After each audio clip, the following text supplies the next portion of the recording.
दोस्तों, केदारनाथ धाम का नाम तो आपने सुना ही होगा। हिंदू धर्म के मुख्य तीर्थ स्थलों की सूची में केदारनाथ धाम का भी नाम शामिल है। हर साल लाखों की संख्या में श्रद्धालु यहाँ दर्शन के लिए आते हैं।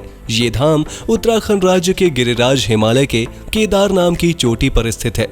रहस्यों से भरे इस मंदिर के संबंध में कई पौराणिक कथाएं जुड़ी हुई हैं, जिसका वैज्ञानिक भी आज तक पता नहीं लगा पाए हैं। इस तीर्थ स्थल से जुड़े कई ऐसे रहस्यमयी बातें हैं जिसके बारे में काफी कम लोग जानते हैं, और आज के इस वीडियो में हम आपको केदारनाथ धाम के उन्हीं रहस्यमयी बातों के बारे में बताने जा रहे हैं, जिनको सुनने के बाद आपके भी होश ठिकाने नहीं रहेंगे। तो बिना किसी देरी के वीडियो को करते हैं शुरू। लेकिन शुरू करने से पहले आपसे गुजारिश है कि अगर आपने अभी तक हमारे चैनल को सब्सक्राइब नहीं किया है तो जरूर कर दें, और साथ ही बगल वाली बेल आइकन को दबाना ना भूलें, ताकि आगे आने वाली वीडियोस की अपडेट आपको मिलती रहे। तो चलिए बढ़ते हैं वीडियो की ओर। नंबर 1, मंदिर का निर्माण। ये मंदिर लगभग 1000 वर्ष पुराना है और अभी तक मजबूती से खड़ा है। इन 1000 वर्षों में 400 वर्ष तक ये मंदिर बर्फ से पूरी तरीके से ढका रहा, लेकिन फिर भी इस मंदिर में किसी भी तरह के परिवर्तन नहीं हुए और ये वैसा का वैसा ही है। राहुल संक्रांत के अनुसार ये माना जाता है कि इस मंदिर का पुनर्निर्माण गुरु आदि शंकराचार्य द्वारा किया गया था। आपको जानकर हैरानी होगी कि इसके पुनर्निर्माण के पश्चात कई आपदाएं आई, लेकिन फिर भी ये मंदिर खड़ा का खड़ा ही रहा। कोई भी आपदा इस मंदिर को हिला भी नहीं पाया। ये मंदिर आज भी उसी मजबूती से खड़ा है जैसा कि 1000 वर्ष पहले था। नंबर 2, केदारनाथ की स्थिरता। जैसा कि आप जानते हैं, केदारनाथ बहुत ही पुराना मंदिर है। माना जाता है कि इसका निर्माण 1000 वर्ष पूर्व हुआ था, लेकिन वो आज भी वैसा का वैसा ही है। ये भी माना जाता है कि ये मंदिर 400 वर्ष तक बर्फ से ढका रहा और ये एक बार फिर बर्फ से ढक जाएगा। इतना ही नहीं, बल्कि 2013 में आए बाढ़ में जहां मंदिर के आस पड़ोस के सारे घर गिर गए, कोई भी घर नहीं बच पाया, वहीं केदारनाथ मंदिर को कुछ भी नहीं हुआ। मंदिर से कुछ दूर ही एक विशाल चट्टान गिरा और पानी को 2 भागों में मोड़ दिया, जिसके कारण बाढ़ का पानी सीधा मंदिर से टकरा ही नहीं पाया और मंदिर को कुछ भी नुकसान नहीं पहुंचा। इतने भयानक बाढ़ के बाद भी मंदिर ऐसा का ऐसा ही खड़ा रहा। नंबर 3, केदारनाथ की खोज। केदारनाथ धाम के रहस्यमयी बातों में इसके खोज से संबंधित बातें भी जुड़ी हुई हैं। हिमालय की गोद में स्थित प्रसिद्ध तीर्थ स्थल केदारनाथ श्रद्धालुओं के लिए बहुत ही श्रद्धामय स्थल है। जैसा कि हमने बताया, केदारनाथ में स्थित ये मंदिर 1000 वर्ष पूर्व बनाया गया है। ये तो आपको पता ही होगा, लेकिन इस स्थान की खोज किसके द्वारा की गई ये आपको शायद पता ना हो। पौराणिक मान्यताओं के अनुसार इस स्थान पर ही भगवान शंकर और पांडवों का मिलन हुआ था। पांडवों द्वारा शिव जी के मिलन के बाद इस मंदिर का निर्माण पांडवों ने किया था। पांडवों ने 5 मंदिरों के समूह का निर्माण किया। पांडव अपने पापों का प्रायश्चित कर शिव जी से पापों से मुक्ति पाना चाहते थे, जिसके लिए वो शिव जी से मिलने को निकले और काशी चले गए, लेकिन शिव जी उनसे नाराज थे और वो कैलाश लौट आए थे। शिव जी का पीछा करते करते पांडव भी कैलाश आ गए और केदारनाथ में पहुंच गए। इस प्रकार ये कहा जा सकता है कि इस स्थान की खोज पांडवों द्वारा की गई थी। नंबर 4, पांडवों द्वारा शिव जी के दर्शन। पांडव जब शिव जी से मिलने को निकले और काशी पहुंचे तो वहां उन्हें शिव जी के दर्शन नहीं हुए, क्योंकि पांडवों द्वारा अपने भाइयों से किए गए युद्ध से नाराज होकर शिव जी कैलाश लौट आए थे। शिव जी का पीछा करते करते जब पांडव कैलाश आए और केदारनाथ में पहुंचे, तब वहां के चट्टानों के बीच उनको शिव जी के दर्शन हुए। शिव जी ने अपने रूप को बदलकर पांडवों से ना मिलने की कोशिश भी की, लेकिन अंत में पांडवों को उनके दर्शन मिल ही गए। केदारनाथ की पहाड़ियों में बैल के अवतार में पांडवों को शिव जी के दर्शन का सौभाग्य प्राप्त हुआ। शिव जी द्वारा ये दर्शन ही इस स्थल का मुख्य विषय वस्तु है।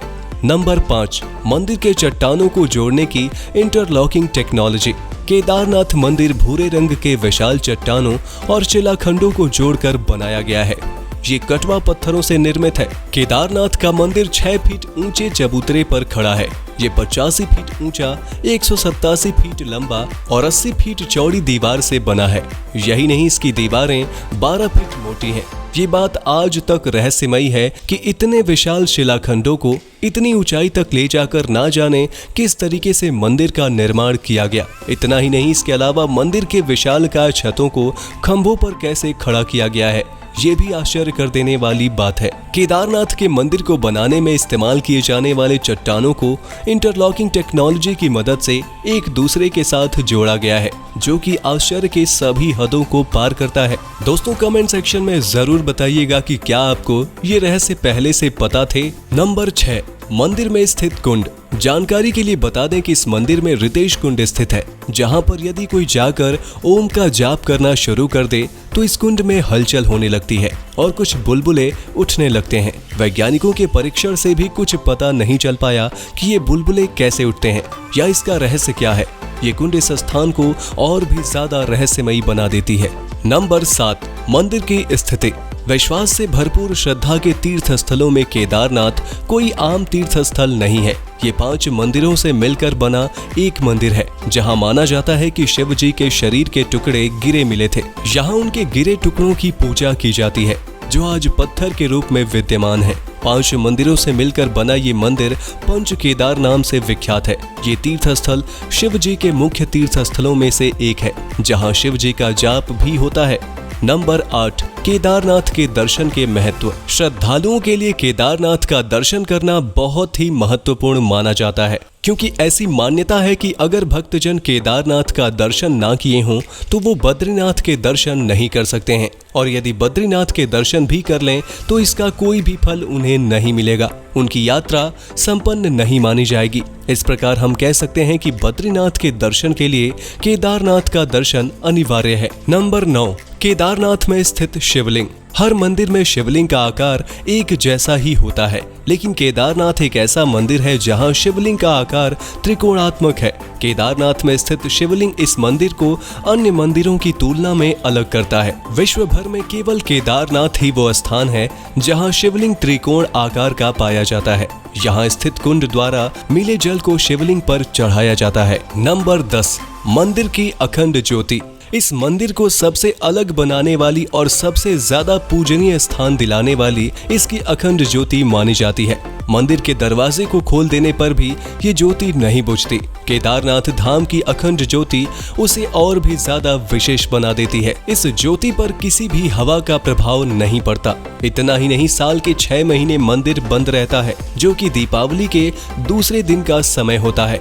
मंदिर के पट को बंद करने से पहले वहां भगवान के सम्मुख ज्योति जला दी जाती है, जो 6 महीने तक जलता रहता है। इस 6 महीने के दौरान मंदिर के आसपास कोई भी नहीं होता, लेकिन इसके बावजूद मंदिर में अखंड ज्योति का जलना वाकई में किसी रहस्य से कम नहीं है। नंबर 11, केदारनाथ की रक्षा। जैसा कि आपने जाना, केदारनाथ में कई बार बहुत बड़े बड़े आपदा जैसे साल 2013 का विशाल बाढ़ तक आया था, लेकिन ये आज भी सुरक्षित है।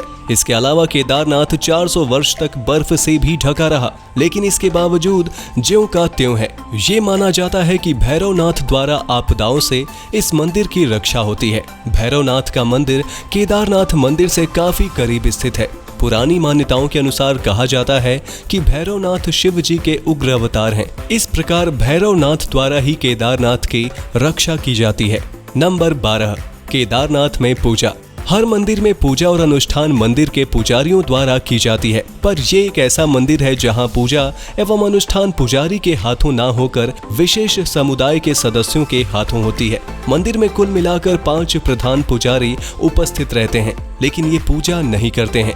यहाँ के समीप रहने वाले लोगों को ये अपनी जिम्मेदारियां सौंप देते हैं। ये भी देखा जाता है कि वो केवल अपनी जिम्मेदारियां इन अधीनस्थों को ही सौंप सकते हैं, इसके अलावा किसी को भी नहीं। श्रद्धालुओं के अखंड विश्वास से ये मंदिर तीर्थ यात्रियों से भरा रहता है। अब अगर आप यहाँ तक आ ही गए हैं तो आप केदारनाथ धाम से जुड़े सारे रहस्यमयी बातों से अवगत हो चुके होंगे। ये मंदिर भक्त जनों के लिए काफी शांति प्रिय स्थल के रूप में जाना जाता है। ऐसी ही रोचक जानकारी से जुड़े रहने के लिए अगर चैनल को सब्सक्राइब नहीं किया तो अभी कर दें, और साथ ही बेल आइकन को दबाना ना भूलें, और केदारनाथ धाम के इन रहस्यों को अपने दोस्तों के साथ शेयर करना ना भूलें। हम फिर मिलेंगे एक इंटरेस्टिंग वीडियो के साथ। हर हर महादेव।